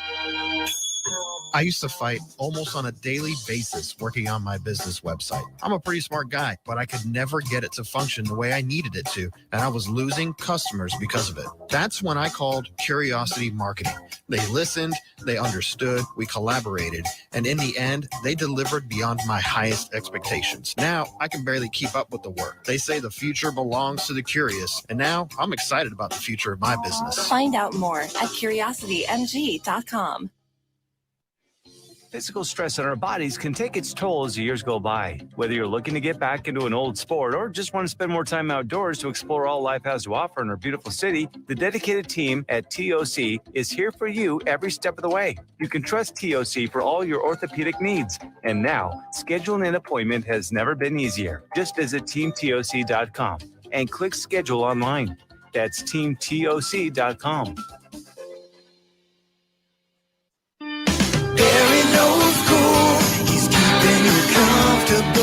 This is Kyle, Service Manager from Barano Heating and Air. Schedule an appointment from your mobile device to learn about our Total Comfort Service Program. With guaranteed same-day service, 15% off necessary repairs, and $25 berry bucks to use towards air filters and other products. Turn to the experts at Carrier and Barano Heating and Air. Any day, anytime, anywhere. Online at baranoac.com. Florida license CAC 1816-186. There's fun to be had every night at the Corner Pocket. Take home prizes on Trivia Tuesdays and Beer Bingo Thursdays. And kickstart your weekend with Martini Fridays. Plus, happy hour runs every weekday and game day specials every time the Noles take the field. Watch all the best games at the Corner Pocket's Vegas Wall, featuring 560 inches of flat screen TV heaven. Oh, really? The best food, the best drinks, and the best place to watch all the games. Tallahassee loves the Corner Pocket.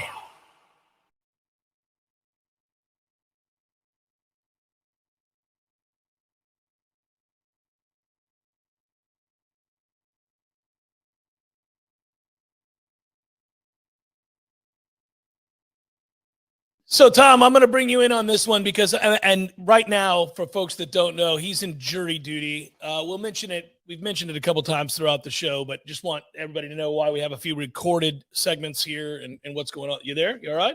I'm right here. I saw a strange look on your face. Oh, no. I wanted to bring you in on this because it's going to be one of my random, goofy segments that have nothing to do with nothing. It is Libations Friday. It is a loosey-goosey edition of the show, so we can do it. So you know how I'm obsessed with, How is it you describe me with my love of things that are, I don't know, centered around death or morbid?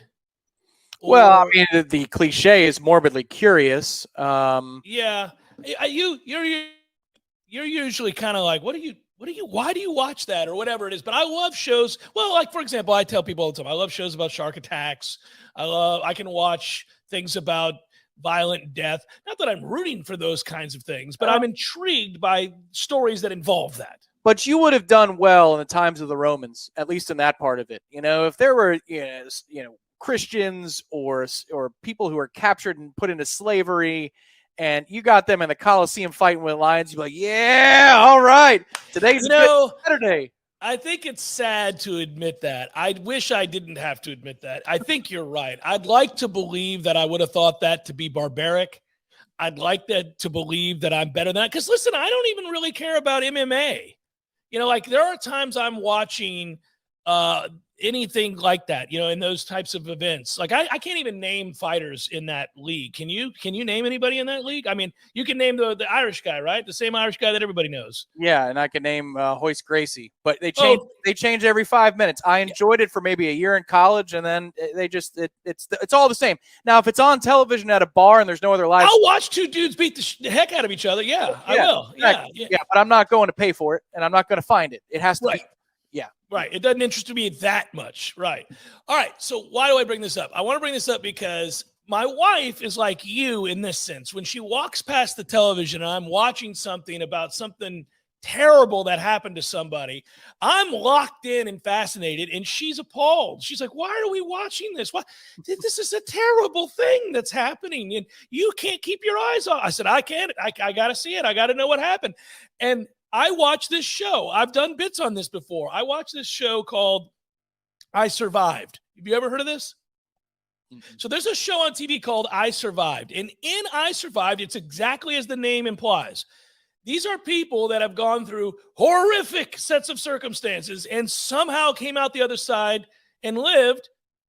Hence, they're on the show I Survived, and they're talking about these things. And there are reenactments, and there are conversations with the people that witnessed it. Or like one guy got attacked by a hippo, and he was in Africa, and he got attacked by a hippo. I have to watch people getting attacked by hippos, crocodiles.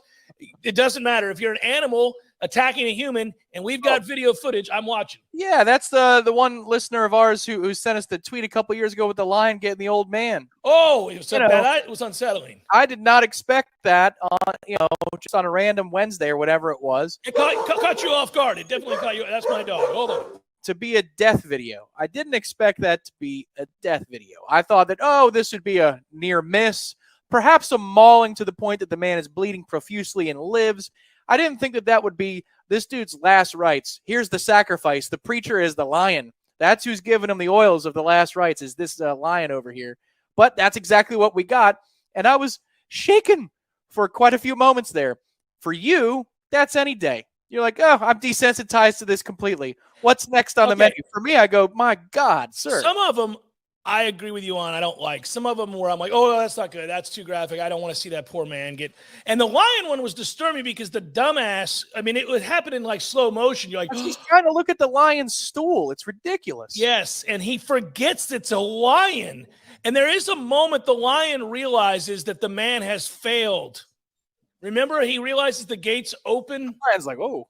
Well, and he's far enough away. The lion did the math. Can he make it to the gate before I make it to him? Nope, no chance. Not that fat dude. No way. It was the best that he's doing the math and you're watching a lion think.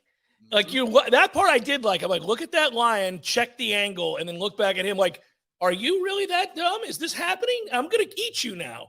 Yeah. Okay, so I watch I Survived all the time, and I can't stop it. There's like 7 seasons, and I've seen every one 20 times, and if it's on, I watch it. But I saw one that I'd never seen before, and it was 2 days ago, and poor Christy, she was like, I'm leaving. I can't watch this anymore. Why are we watching? This is awful. And she's right. I'm not going to get too graphic. It is awful. But it reminds me that it's hard to kill people. Like, you can survive almost anything. Like, walk through your life emboldened knowing you were meant to survive. Because here it is, okay? This girl's 15 years old. She's hitchhiking, so you know it's the 70s. So she's hitchhiking because no normal human being past 1985 hitchhiked anywhere. So she's in California. You're basically asking to die if you're a hitchhiker, period. But you're really asking to die out in the middle of nowhere, California, at 15 years old at the side of the road hitchhiking. And it's awful that the people are that way, where I could assume what comes next is exactly what comes next. This guy rolls up, sees this girl hitchhiking, says, hop on in. Turns out he's crazy. How many movies have they made about that, right? There have been a ton of them. The Hitcher, in fact, is that movie, The Hitcher, which is a wonderful movie. So anyway, and it is. It's a great movie. But I'm sitting there watching this.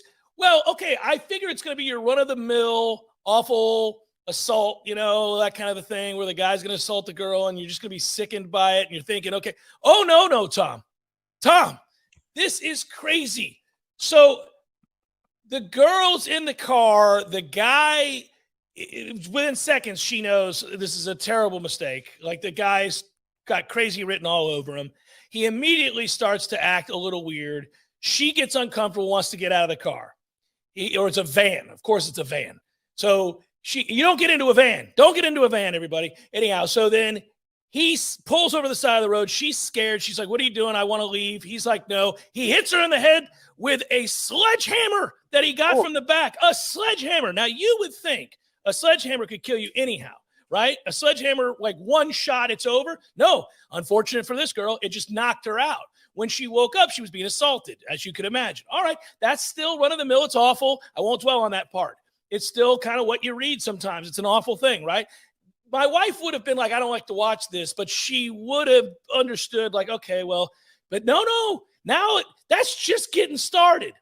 So she's fighting. She can't, the guy, whatever, falls asleep. She's tied up when she wakes up while she's being assaulted. Then she says, you got to let me go. Why are you doing this? Why are you doing this? And of course, he's crazy. And he tells her, oh, I'll let you go. You want to go? I'll let you go. And she's like, please untie me and let me go. He goes, oh, I'll let you go. All right. He grabs a hatchet in the back. Voila! Off the right arm. Okay, so he chops off this person's right arm. Now, this girl has been assaulted, hit with a sledgehammer, and had her right arm chopped off. Tom, nay, buddy. She's alive, and he goes to chop off the left arm. He does. She's now from the elbow down, not got a left arm, doesn't have a right arm, has been assaulted and hit in the head with a sledgehammer, is still, what limbs remain, tied up. He then kicks her out of the moving van, stops the van, gets out of the van, walks over, realizes she's still where people can see, throws her 45 feet off of a cliff on the side of the road. She lands. He speeds away. She's laying there in almost shock, obviously. She's bleeding out because she's got her two arms chopped off. She thinks enough to stick them in the stubs into the sand so that she can basically stop the bleeding with the sand. She does. She hops up. This is a testament to the human spirit. I'm telling you, you can survive anything. She stands up. She's been hit in the head with a hammer, had both arms chopped off, and been sexually assaulted. She hops up the ridge. It takes her several hours because, she doesn't have opposable thumbs because she doesn't have thumbs. She doesn't have arms. She gets all the way up onto the side of the road. This other couple finds her. They take her, race her. This is why cell phones are good. They didn't have cell phones back then. They have to drive like 45 minutes out of the desert to find a roadside phone, Tom, to call paramedics who then chop her down and get her and save her in. Here's the good news. She lived. She went on to get married. She had kids. She's got prosthetics. She lived long enough to talk about this and say that she got psychological help and she's okay. They caught the bastard. But here's the other part. The laws in the 70s were insane. The guy that did this, who they caught, got 14 years. 14 years. That's it. That's it. During the show, I'm looking him up to see if he's still alive so I can go kill him. It's crazy. I'm scrolling this thing. Where does this dude live? So we should go kill this guy. This is insane. But that is, again, the ultimate for all the I Survived episodes I've ever brought up. That is now my favorite. It's awful that had to happen. But think about what I just said. that a 15-year-old has her arms chopped off in a van and thrown over a cliff and hops to get help. So how many guards do you think we're going for in the transfer portal this year? Come on, that is amazing. That is amazing. If you're an adult who didn't have their kid in the car and they just lost their innocence on a 10-minute segment of radio, that is for those that are qualifying that category. That is remarkable. It is remarkable. Yeah, and she's still alive. I looked her up last night too. I wanted to see if she was still alive. She's doing great, Tom. Happy as a lamb. She couldn't be happier. She's doing fine, buddy. It has a happy ending. I knew you were going to get queasy on this one. Well, yeah, yes. I couldn't make that. The point that we started this you started this conversation with, which is you are desensitized to these matters. To me, every horrible blow, literally, that this thing takes, man, I'm just getting more demoralized and more demoralized. And you're like, but wait, there's more. Yeah, no, I left some things out. There were some other. And I'm not going to get to them. There were some other things that were a little shaky that were, it's 9 times out of 10. I will tell you, if you're watching I Survived, 9 times out of 10, it's just some horrible man assaulting some poor woman. And it always makes me furious. But the best ones are the animal attacks. So if you want to start watching I Survived, they're not all like I just described. They're pretty heavy. That was SVU. That's Law and Order SVU. You're like, man. And another one? Yeah, you're right. Every one of those. Who the hell watches? Do you watch SVU? Do you watch? What is that? Is that the crime show? That's the Law and Order where stuff like this happens. No, I don't. I will say this about Law and Order. If you flip it on, if you're flipping around and it comes on, you can sink into any episode of Law and Order and be mildly amused. It's pretty good. The original. Yeah, the original. Yeah, my mom and I used to watch Law and Order. That was one of the few shows that we could watch and nobody would complain about what's on the television. Like, all right, watch another one? Yeah, all right, let's throw in another one. Yeah, no problem. That's a great compliment to a show.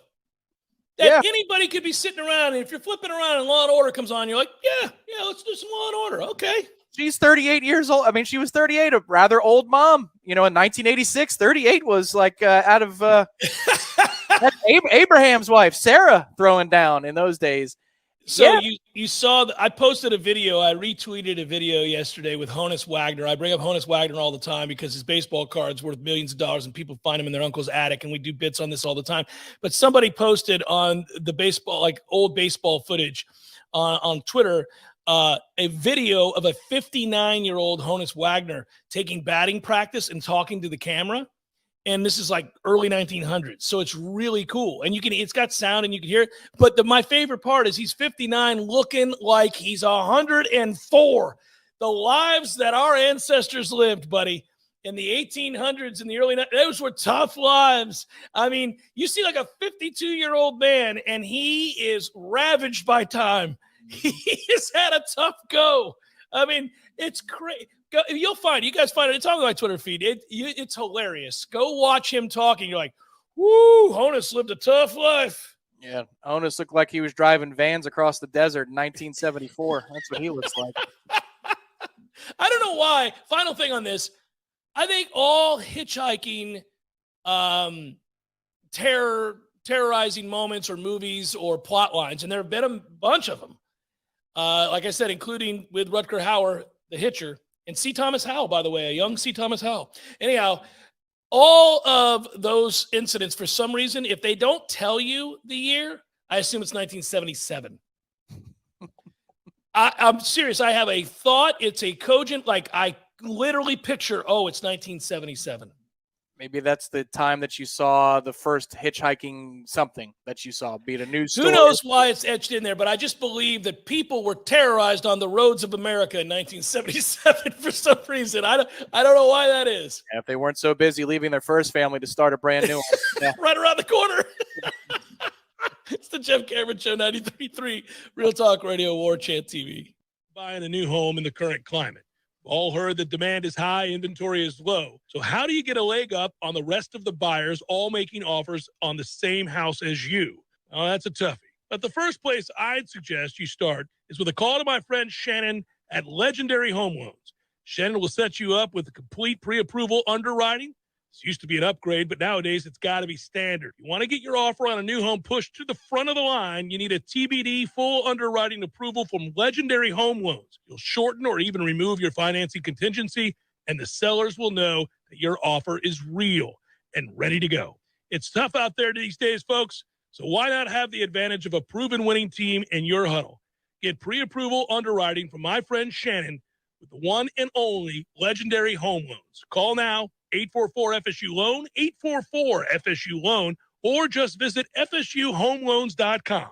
FSUHomeLoans.com. Equal housing lender. NMLS number 2270146. Whether you're looking to get back into an old sport or just want to spend more time outdoors to explore all life has to offer in our beautiful city, the dedicated team at Tallahassee Orthopedic Clinic is here for you every step of the way. Now, scheduling an appointment has never been easier. Just visit teamtoc.com and click schedule online. And now, welcome back to A Penny for Our Thoughts, a unique spodcast presented by Pinch a Penny Pool, Patio, and Spas. On the line today to share some thoughts, this is our first caller, Barry Tired. Mr. Tired, what's on your mind? Penny for your thoughts today. Well, I'm thinking I might legally change my name soon because I don't identify anymore as being Barry Tired. Ever since I got my new hot tub from Pinch a Penny in Tallahassee, I've never slept better. After a long day, I just melt into another place and it takes all my stress away. I sleep like a rock and wake up refreshed. I'm thinking I might actually change my name to Barry Happy. What are your thoughts? Rich and compelling. We think everyone should run down to Pinch a Penny and take advantage of amazing prices on hot tubs right now. Over 12,000 square feet of hot tub heaven. We'll talk again next time on Penny for Your Thoughts, a Pinch a Penny Pool, Patio, and Spa podcast. Visit Pinch a Penny on Greer Street today to see their huge collection of over 50 hot tubs on site. Merry Christmas to you. There's fun to be had every night at the Corner Pocket. Take home prizes on Trivia Tuesdays and Beer Bingo Thursdays. And kickstart your weekend with Martini Fridays. Plus happy hour runs every weekday and game day specials every time the Noles take the field. Watch all the best games at the Corner Pocket's Vegas Wall, featuring 560 inches of flat screen TV heaven. Oh, really? The best food, the best drinks, and the best place to watch all the games. Tallahassee loves the Corner Pocket.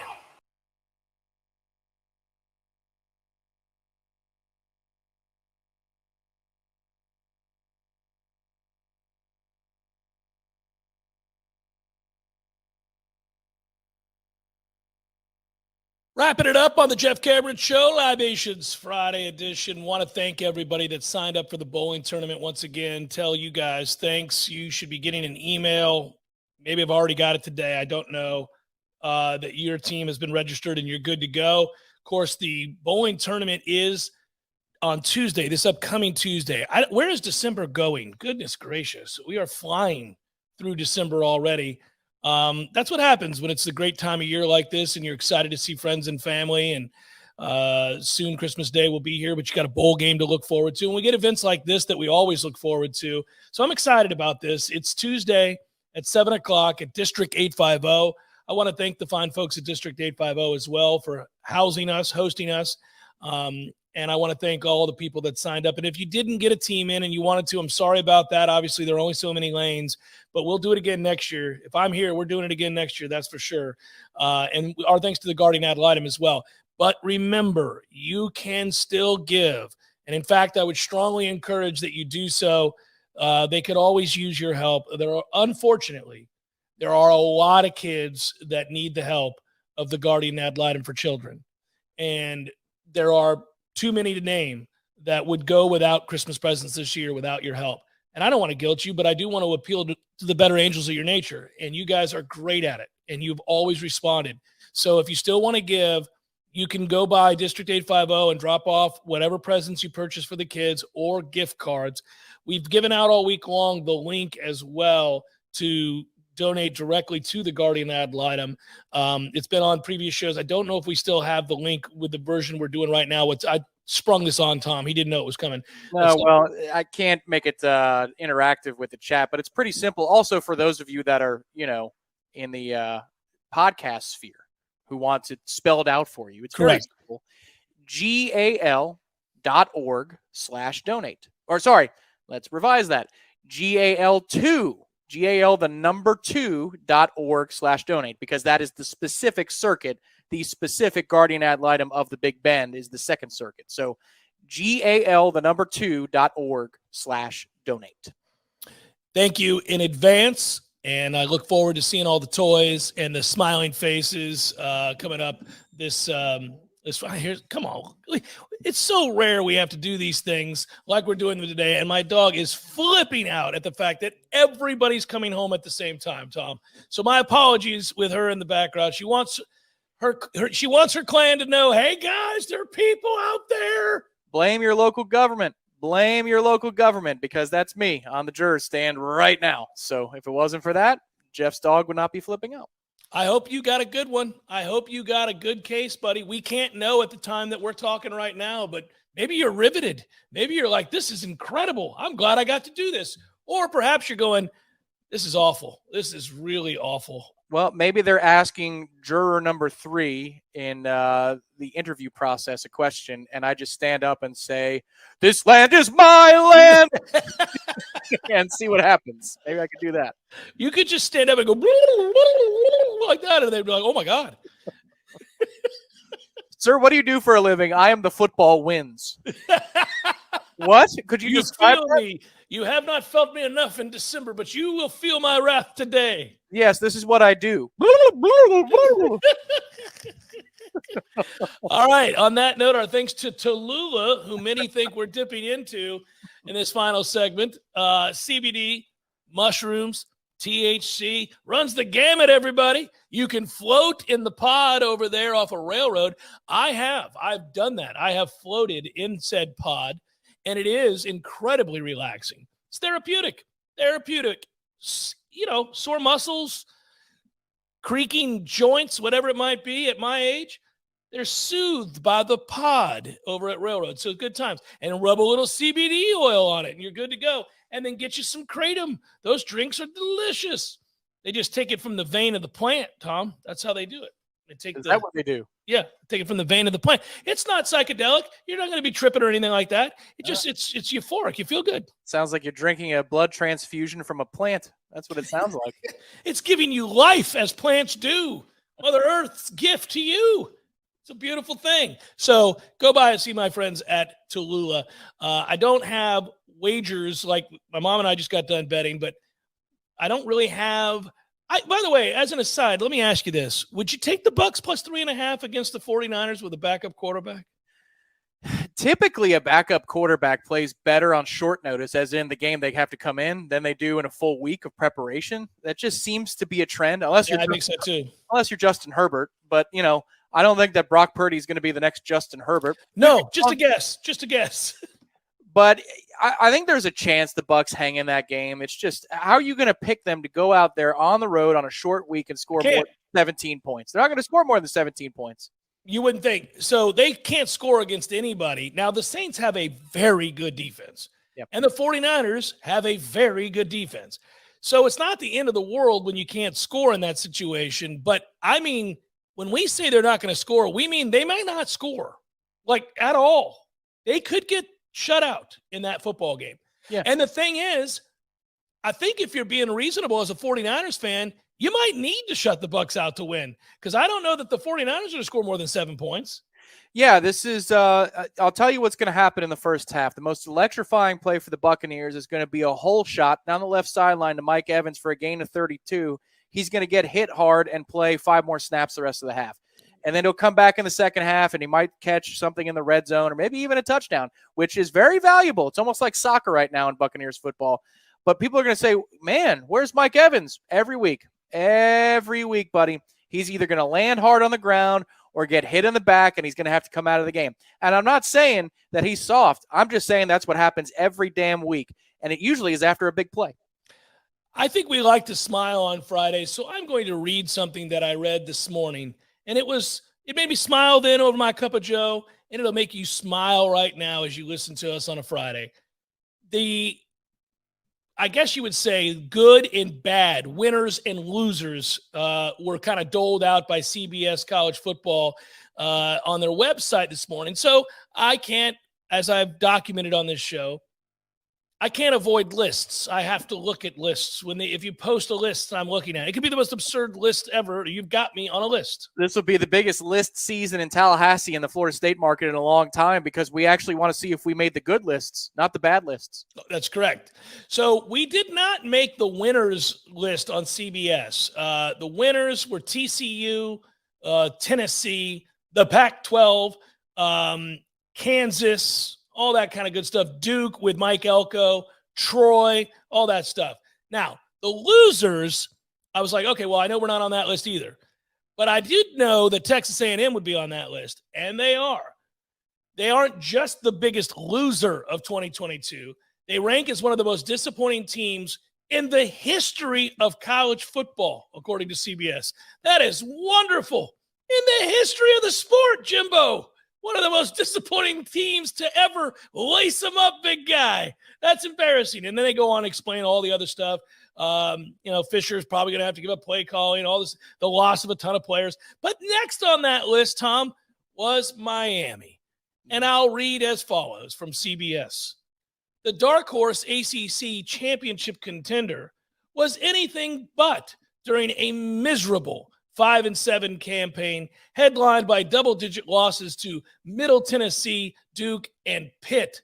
Budding quarterback star Tyler Van Dyke regressed under ex-Royals award winner coordinator Josh Gattis, and coach Mario Cristobal complained that struggles were the media's fault for setting expectations too high for his bunch.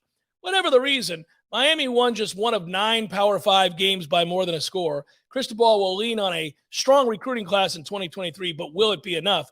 I will throw in, they also got beat at home 45-3 by Florida State in front of the country watching because for whatever reason, Florida State Miami is still marketable, and they tuned in and watched that ass throttling. So it was a glorious, glorious time to watch Texas A&M and Miami co-sign on a world of suck.